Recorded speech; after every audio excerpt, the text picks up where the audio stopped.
Stand by open on 1, reveal to 2 in 3, 2, 1, and you're up. El Paso County Commissioners are considering a $110 million county bond, and they say it would benefit everyone.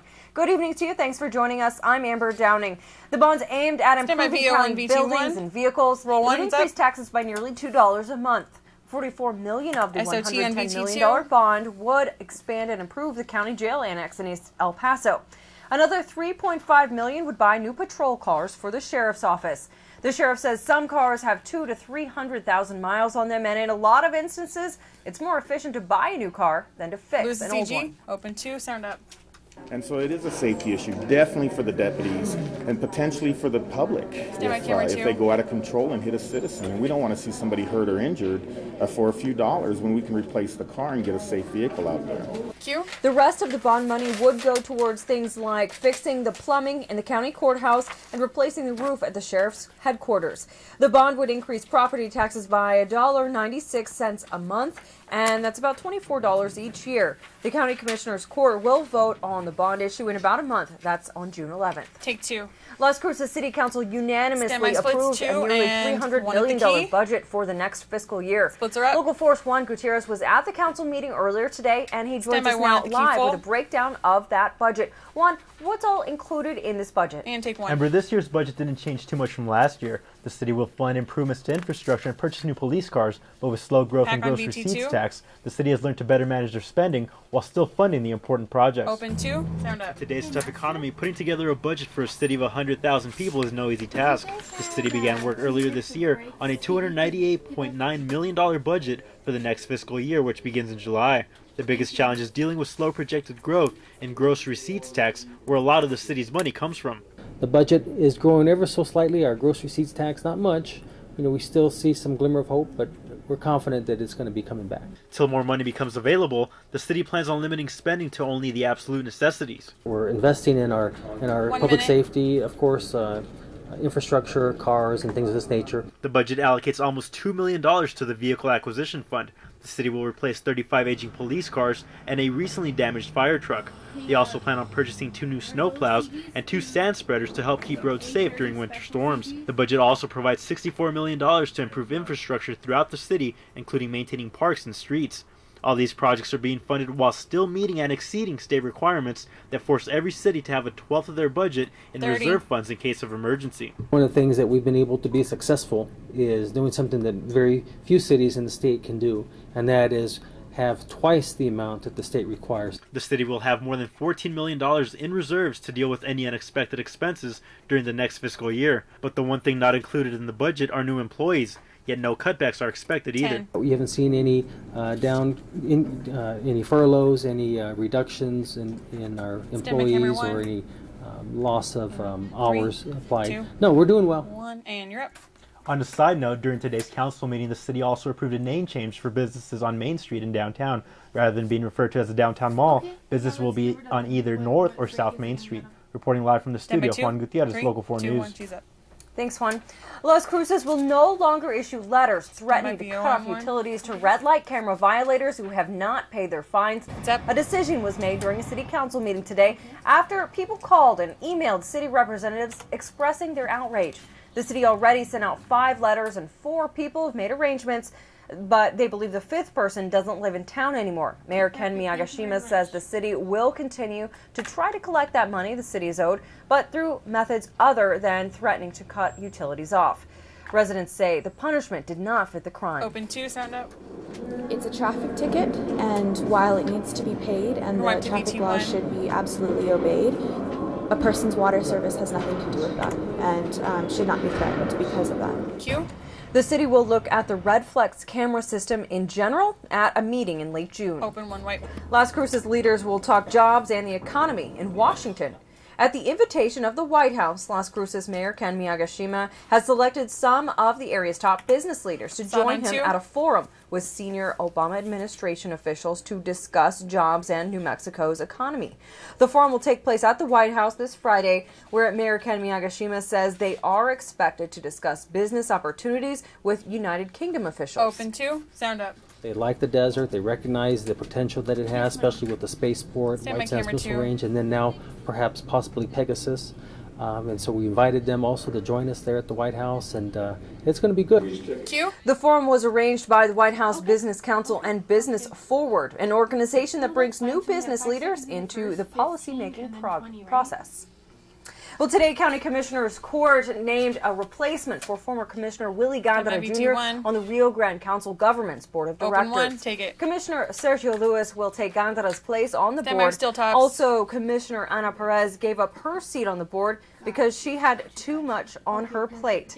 Commissioner Tanya Chozet will replace her. Take it. Representative Steve Ortega would like to invite the constituents of District 7 to a special meeting. It's to discuss the quality of life bond and other project happening in District 7. The meeting is 6 p.m. Thursday at the Judge Marquez Library. Lose it. One man has been arrested after driving the wrong way and causing 2 accidents which ended in serious injuries. Take still. 27-year-old Pedro Aguero faces intoxicated assault charges. Police say he drove the wrong way on I-10 West for about 2 miles. Open 2, it's up. Police say he was driving an Altima and caused a driver to hit a cement barrier.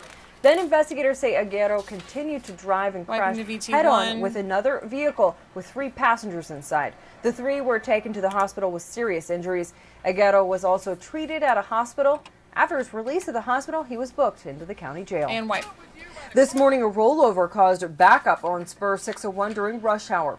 Police say a driver's tire blew out, causing it to roll over. The driver lost control, hit a van and an 18-wheeler. Lose the CG. There was a passenger in both vehicles along with the driver, and the 2 passengers are the ones that sustained injuries involved in this crash. All injuries are considered non-life-threatening. On TV? No major injuries were reported, and police are still investigating. Take 2. A Mesquite man is behind bars after allegedly kidnapping a teenager and threatening her with a knife. Take it. Doña Ana County Sheriff's deputies say 20-year-old Jorge Ramos went to his 16-year-old ex-girlfriend's house to talk. When she got in his truck, he sped off and drove to a desert area in Faro. Deputies say Ramos pulled her out of the truck by her hair and left her there, but he returned. When he did, he held a knife to the girl's throat and threatened to kill her. They left and stopped at the Faro Travel Center, where the girl ran in and asked for help. Ramos is being held on a cash-only $10,000 bond. Lose it. A Clinton man is in jail after assaulting his sister and niece. Take it. Sheriff's deputies say Daniel Herrera threw a beer bottle at his sister's head. That left her with a gash after they got into a fight yesterday. He then assaulted his niece when she tried to intervene. Herrera took off in his car but was stopped by deputies. He was booked on family violence charges and charged for having brass knuckles as well. Advance. Police are looking for these 2 men after they allegedly beat and robbed a man. Police say it happened at the Circle K on Americas. The victim bought beer and walked out. That's when he was confronted and beat up. Take it. Police say the 2 men left in this white Mercury Mountaineer. If you've got any information, you are asked to call Crime Stoppers at 566-8477. Open 1. It's up. Take it. And a Circle K in Las Cruces was involved in a robbery. Police need your help finding who's responsible for this one. Officers say just before midnight, a man walked in and threatened the store clerk with a knife, taking cash and cigarettes. He's described as a white man, 5 feet 5 inches tall. He was wearing a gray hoodie, khaki cargo shorts, and black shoes. If you have any information, call Las Cruces Crime Stoppers at 1-800-222-TIPS. She's up. One man is taken to the hospital after he was shot in the stomach. It happened on Texarkana in northeast El Paso about 9:30 last night. Police say a truck with a group of people inside parked on Texarkana. That group got into a fight with a group at a house. Someone fired from the truck, fired a gun, and hit a 21-year-old in the stomach. So far, no arrests have been made, and police continue their investigation. Lose it, take it. A breezy day outside today, and our chances of rain increase as we go further into the week. Let's check in now with Chief Meteorologist Robert Bettis, who's got our first look at our forecast. Hi, Robert. Hi there, Amber, and happy Monday, everyone. I don't know about you, but I was a little excited to see those big clouds start to brew up. I realized we were just teased over the east side of El Paso today, but hey, I think it's an indicator of what's coming tomorrow. In fact, I think we could be surprised over the next couple of days how we could get some thunder showers that may produce some locally heavy rainfall. We have a low pressure area that's moving in from Arizona. That's going to slide just southwest of the El Paso area, and tomorrow it's going to aggravate that chance of thunder showers, increasing our chance of rain. I'll have complete details coming up in just a bit. Amber. Take 2, stand by OTS. Thanks, Robert. The El Paso landfill will no longer go by the name Clint Landfill. What's up? The name has been changed to the Greater El Paso Landfill. Texas Commission on Environmental Quality recently approved the name change. The landfill is on Darrington Road and open Monday through Saturday from 7 until 4. And she's up. A fire at a Vinton business sent large plumes of smoke into the air. Video from our TxDOT traffic cameras shows just how bad the fire was around lunchtime. You could see the smoke from miles away. The El Paso County Fire Marshal says crews at Aselador Middle, formerly known as Border Steel, were cutting metal. Somehow a fire started, and there were no injuries, and the company was able to put out the fire. And go. And because we're still in a severe drought, El Paso County commissioners voted to extend the outdoor burning ban. The vote prohibits burning outside city limits. Measure takes effect immediately and will last for 90 days. The county's burn ban has been in place since April of last year. And she's up. A 4-year-old boy nearly drowned at a hotel yesterday. Now, as we reported, the 4-year-old was found face down in the swimming pool of the Chase Suite Hotel in Montana. 2 nurses who were bystanders performed CPR on the boy and revived the child. When emergency crews arrived, the boy was with his parents, and they gave him oxygen until he went to University Medical Center. And it's a story like that which serves as a reminder of how quickly someone can drown. In the water, only seconds may separate a close call from something more serious.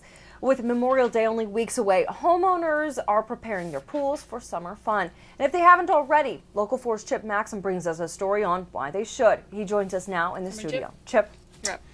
Hey, Amber. Laura Gallardo is 15 now, but when she was just a toddler swimming with friends and their mothers, she slipped out of sight and nearly drowned. Now her mother, Ida, tells their story to remind parents just how fast their child could drown. A fun play date at the pool between a group of moms and their kids. It played out like a movie, actually, when I think about it. Maybe so, if that movie is Jaws. After only turning away for a moment, the mom saw 2-year-old Laura Gallardo floating face down in the pool. When we found Laura, she was a horrible gray, like a purple gray. When they pulled the little girl out, Laura's mother Ida knew her daughter was in serious trouble. You could tell immediately that she was not breathing. Not at all. Her eyes were rolled back. Her jaw was clenched. She had foam coming out of her mouth. Non-responsive. Eyes were open though? Eyes rolled back. Mm-hmm. The moms sprang into action and began CPR. Laura began breathing but remained unresponsive. On the way to the hospital, her mom made sure she stayed awake. And so I just kept poking at her, Laura, and singing to her. And after 4 hours in the hospital, Laura returned the favor. And she was singing.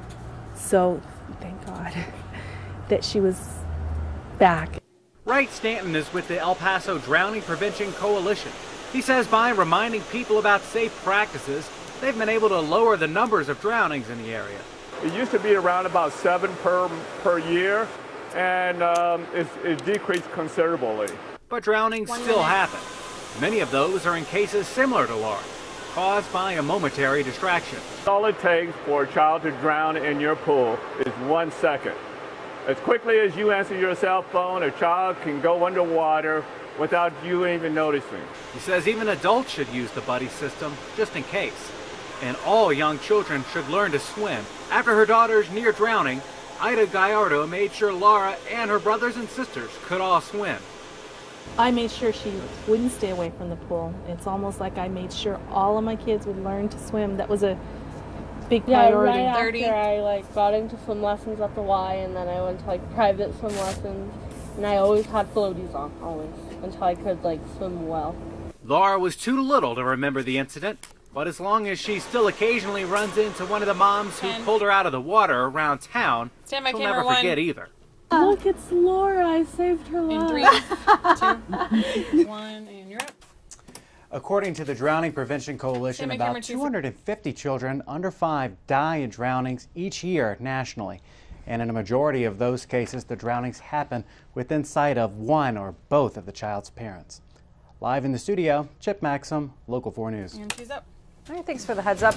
Well, from record heat to borderland rain, Chief Meteorologist Robert Bettis is up next with details in our full forecast. Plus, one El Pasoan says he's going out on a limb with his new song where he says being gay is okay. The controversial story is coming up right here on Local 4 News at 10.